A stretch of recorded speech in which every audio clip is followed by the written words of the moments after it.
আজকে chief adviser professor Mohammad ইউনুসের আর একটা ব্যস্ততম দিন গেল ড্যাভোসে।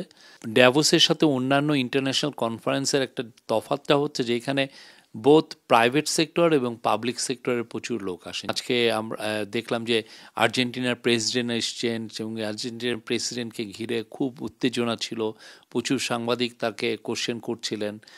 আর এইখানে যেটা হয় যে এই প্রায় পাবলিক সেক্টরের লোকদের সাথে এসে অনেকটা মিট করে প্রাইভেট সেক্টরে, এবং এইখানে ড্যাভোসে যদি আসেন দেখবেন যে কনফারেন্স হলগুলো খুব বড় না, ছোট ছোট কনফারেন্স হল, আর প্রচুর বায়োলেটারাল মিটিংয়ের জন্য প্রচুর ছোট ছোট রুম আছে এবং রুমগুলোর খুব সুন্দর সুন্দর নামও দেওয়া আছে।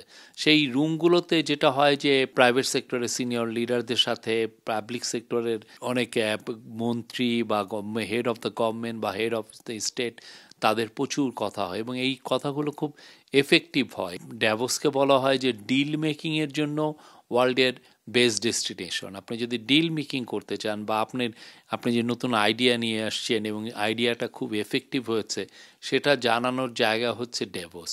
অনেকে ইউএন জেনারেল অ্যাসেম্বলিতে যান, বাট এটা অনেকটা রিজিওনাল পলিটিক্স, জিওপলিটিক্যাল ইস্যু বা একটা গ্লোবাল ইস্যুগুলো নিয়ে ওইখানে অনেকটা বেশি আলোচনা হয়। বাট তার চেয়েও ডেভোস খুব এফেক্টিভ। এখানে অনেক বেশি যেটা হয় যে ডিল কাট হয়। তো আজকে প্রফেসর ইউনুসের যেটা হয়েছে যে আজকে অনেকগুলো মিটিং হয়েছে, মোর দেন 13 মিটিং, এবং খুবই এফেক্টিভ মিটিংগুলো ছিল। এবং আজকে ব্রডার থিম ছিল যে আজকে প্রচুর প্রাইভেট সেক্টরের সাথে প্রফেসর ইউনুসের বৈঠক হয়েছে। সকালবেলায় ডিপি ওয়ার্ল্ড এসছিলেন। ডিপি ওয়ার্ল্ড জানিয়েছে যে তারা বাংলাদেশের চিটাং পোর্টের বিশেষ করে নিউ মোরিং কন্টেনার টার্মিনালটাকে তারা অপারেট করতে চায় এবং এটাকে একটা গ্রিন টার্মিনাল হিসাবে তারা ট্রানজিশন করতে চায়, এবং এইটার ফলে তারা বলছে যে চিটাং পোর্টের যদি এফিসিয়েন্সি বাড়ানো যায়, পুরো বাংলাদেশের ফরেন ডাইরেক্ট ইনভেস্টমেন্ট আসবে। তো সিমিলারলি ওরা ওদের অঙ্কটা বলেনি, বাট তারা খুবই সিরিয়াস। তারা যদি আজকে তাদেরকে বলা হয় এমনকি কালকেই তারা এসে অপারেট করার মতো অবস্থা। তো ডিপি ওয়ার্ল্ডে 70টা দেশে তারা কন্টেনার টার্মিনাল এবং প্রাইভেট পোর্টগুলো অপারেট করে, এবং এই ক্ষেত্রে তাদের যথেষ্ট ওয়ার্ল্ডের one of the largest company. DP ওয়ার্ল্ডের ছাড়াও আজকে মার্কস লাইন যারা গ্রুপ, এটার এপি মোলার মার্কস হচ্ছে ওয়ার্ল্ডের one of the largest shipping companies, এবং ওরাও একটা বড় পোর্ট অপারেটর। ওরাও বাংলাদেশে আসতে চাচ্ছে, বিশেষ করে চিরাং পোর্টের অদূরে লাল দিয়া পোর্টটা ওরা অপারেট করতে চাচ্ছে এবং বলতেছে যে এইটাকে তারাও একটা গ্রিনফিল্ড টেকনোলজি ইন্ট্রোডিউস করবে যাতে কার্বন ইমিশনটা কম হয় এবং এটা খুব এফিশিয়েন্ট হয়।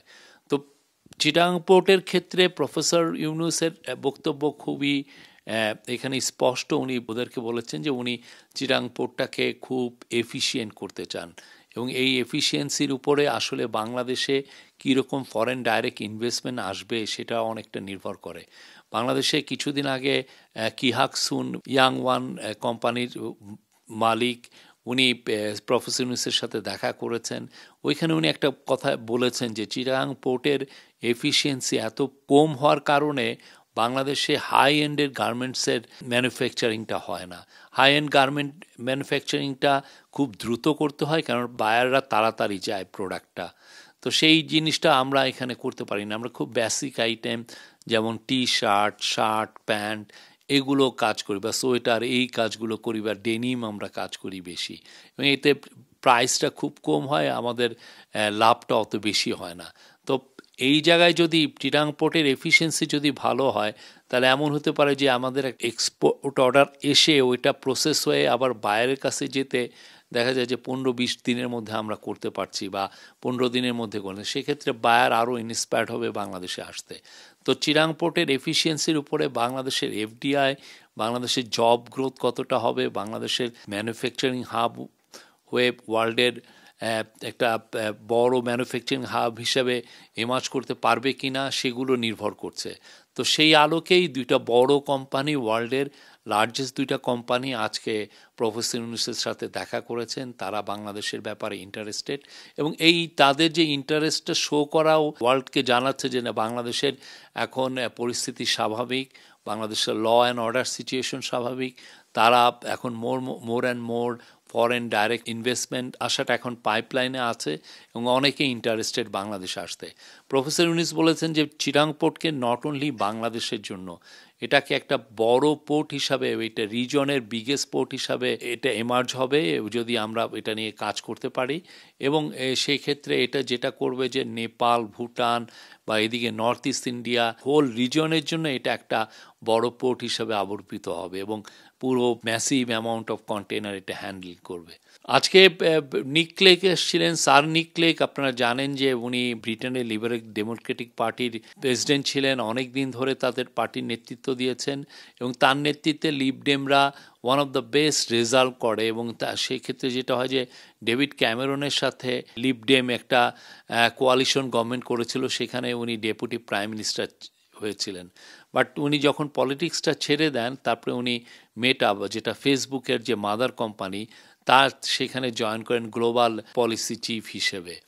তো ওদের গ্লোবাল অ্যাফেয়ার্স চিফ হিসাবে নিক ক্লেগের সাথে আজকে প্রফেসর ইউনূস বললেন যে তাদেরকে স্টেপ নেওয়ার কথা বললেন। ফেসবুক জানেন, ফেসবুক প্ল্যাটফর্মকে ইউজ করে প্রচুর ফেক নিউজ ছড়ানো হচ্ছে বাংলাদেশকে নিয়ে, অনেক মিথ্যা নিউজ দেওয়া হচ্ছে, অনেক ডিসইনফরমেশন দেওয়া হচ্ছে এবং এটার ফলে যেটা হয় যে অনেক ভালনারেবল জনগোষ্ঠী এতে বিপদগ্রস্ত হন, অনেক ধরনের রায়ট হয়ে যায় এর কারণে। তো এটার ব্যাপারে প্রফেসর ইউনূস তাকে নিক ক্লেগকে বললেন যে তারা যাতে বাংলাদেশে ফেক নিউজ এবং মিস ইনফরমেশন এটাকে কীভাবে ট্যাকেল করা যায় সেই ব্যাপারে যেন আরও বেশি তারা যত্নবান হন এবং আরও বেশি স্টেপ যাতে নেন। নিক ক্লেগ তাকে আশ্বস্ত করেছেন যে তারা অলরেডি বাংলাদেশে কিছু থার্ড পার্টি ফ্যাক্ট চেক করান, সেই জায়গাটা আরও স্কেল আপ করবেন এবং অ্যাট দ্য সেম টাইম নিক ক্লেগ বলেছেন যে বাংলাদেশে তাদের স্পেশাল অ্যাটেনশন আছে, বাংলাদেশকে তারা দেখছেন।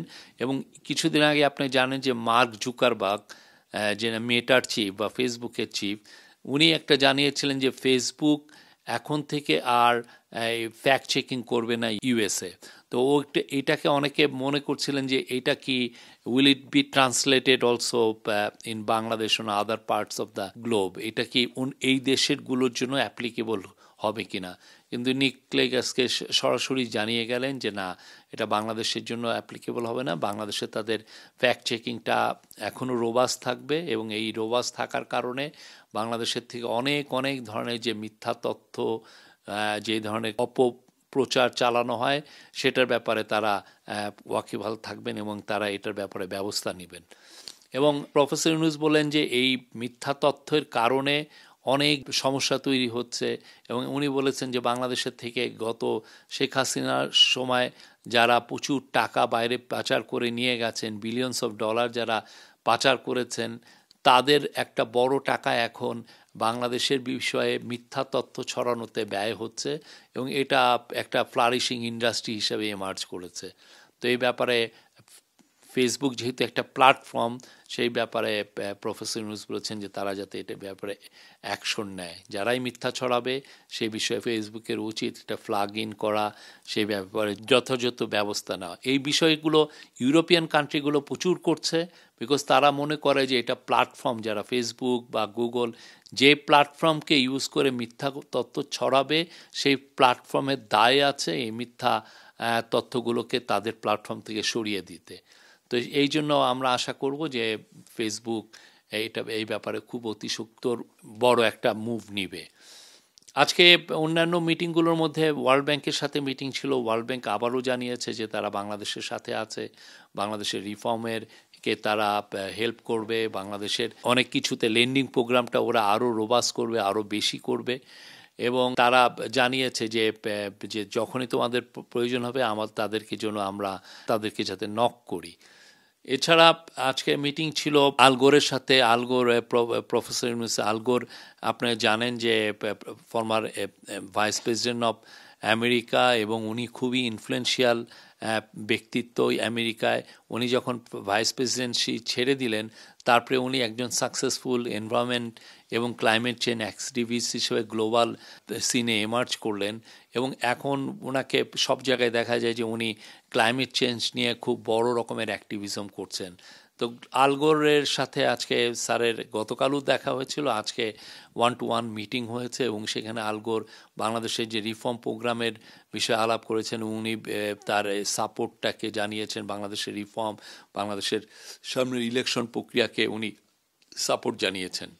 আল গোরের সাপোর্টটা ক্রুশিয়াল বিকজ আল গোর এখনও ডেমোক্রেটিক পার্টির একজন স্টলওয়ার্ড হিসাবে দেখা হয় এবং আমেরিকান পলিটিক্সে irrespective of any partisan affiliation সবাই তাকে একজন এল্ডার স্টেটসম্যান হিসাবে দেখে। এছাড়া আজকে আরও কিছু কিছু মিটিং হয়েছে, কিছু কিছু প্রোগ্রামে, একটা ইউনুস এনভায়রনমেন্ট হাবের প্রোগ্রামে উনি বক্তৃতা দিয়েছেন। আজকে ওনার কয়েকটা ইম্পর্টেন্ট সাক্ষাৎকার হয়েছে।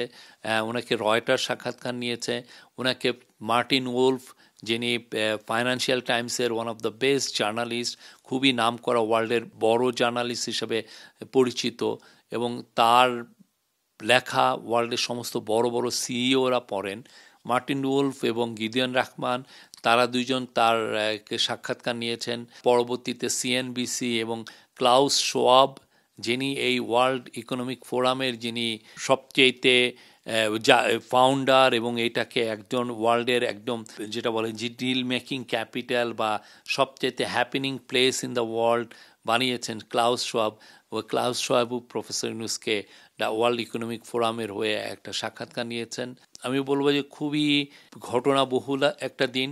এছাড়াও আজকে অ্যামনেস্টি ইন্টারন্যাশনালের সেক্রেটারি জেনারেল অ্যানিয়েস কালামার্ড এসেছিলেন স্যারের সাথে দেখা করতে। তারা অনেক বিষয় নিয়ে আলাপ করলেন, রিফর্ম প্রক্রিয়া নিয়ে আলাপ করলেন, বাংলাদেশের হিউম্যান রাইটস নিয়ে আলাপ করলেন এবং বাংলাদেশের হিউম্যান রাইটস কমিশন, আপনি জানেন কিছুদিন আগে তাদের এই হিউম্যান রাইটস কমিশন হাসিনার আমলে বরঞ্চ লেজুর ভিত্তি, মানুষের হিউম্যান রাইটস ডিফেন্ডিং না করে বরং লেজুর ভিত্তি করেছে। সেই লেজুর ভিত্তির জায়গা থেকে অনেকে যারা যারা এটা করেছে তাদেরকে এখন সরিয়ে দেওয়া হয়েছে। এই ইন্টারিম গভর্নমেন্ট সেই ন্যাশনাল হিউম্যান রাইটস কমিশনকে আবার কিভাবে ঢেলে সাজানো যায় এবং এখানে যাতে ক্লিন ব্যক্তিত্ব সম্পন্ন লোকজনকে যাতে আনা যায় সেই বিষয়ে চেষ্টা করা হচ্ছে। কালামার্ট এই বিষয়ে আলাপ হলো। এছাড়া মায়ানমারের ইস্যু নিয়ে আলাপ হয়েছে। নতুন নতুন প্রচুর রোহিঙ্গা বাংলাদেশে আসছে। জানেন মায়ানমারে বিশেষ করে রাখাইনে এক ধরনের সিভিল ওয়ার চলছে। এর ফলে এই পুরো সিভিল ওয়ারের মাঝখানে পড়ে গেছে রোহিঙ্গা জনগোষ্ঠী এবং ওইখানে যারা রোহিঙ্গা গোষ্ঠী এখনও আছে তাদের একটা বড় অংশ আবার বাংলাদেশে আসছে বা আসার চেষ্টা করছে। তা এটা লেটেস্ট কাউন্ট অনুযায়ী 70,000 মতো রোহিঙ্গা বাংলাদেশে এসছে। অলরেডি আপনারা জানেন যে 1 মিলিয়নের বেশি, 10 লাখের বেশি রোহিঙ্গা বাংলাদেশে আছে, সাথে আরও অ্যাডেড আরও 70,000 হয়েছে। এই বিষয়ে আলাপ হয়েছে। রোহিঙ্গাদের বিষয়ে আমরা কি ভাবছি, প্রফেসর ইউনুস বলেছেন যে রোহিঙ্গাদের নিয়ে একটা বড় ইন্টারন্যাশনাল একটা কনফারেন্স হবে এবং এই ইন্টারন্যাশনাল কনফারেন্সটা এই বছরই শেষের দিকে সেকেন্ড হাফে হবে এবং এখানে ইউএনের এটার ব্যবস্থাপনায় থাকবে বাংলাদেশ এবং ইউএন জয়েন্টলি এটা হোস্ট করবে এবং ওয়ার্ল্ডের 170টার মতো দেশ এটায় পার্টিসিপেট করবে এবং সেইখান থেকে আমরা আশা করছি, প্রফেসর ইউনুস আশা করছেন যে এর মাধ্যমে ওয়ার্ল্ডের ম্যাপে গ্লোবাল যে নিউজ সাইকেলে আবার রোহিঙ্গার ইস্যুটা আবার প্রাধান্য পাবে, মানুষের আবার ফোকাসটা ফিরে আসবে এবং ফোকাসটা ফিরে আসলে যেটা হবে যে রোহিঙ্গা নিয়ে আমরা আরও অনেকের সাথে কথা বলতে পারবো এবং এটার একটা ডিউরেবল সলিউশন, এটার একটা সলিউশনটা কীভাবে পাওয়া যায় এটা নিয়ে কাজ করা যাবে। আজকে এগুলোই ছিল। আগামীকাল আরও কিছু মিটিং আছে, কয়েকটা ইন্টারভিউ আছে এবং আশা করা যায় আগামীকাল আমরা সেকেন্ড হাফে প্রফেসর ইউনুস দেশের উদ্দেশ্যে রওনা দিবেন।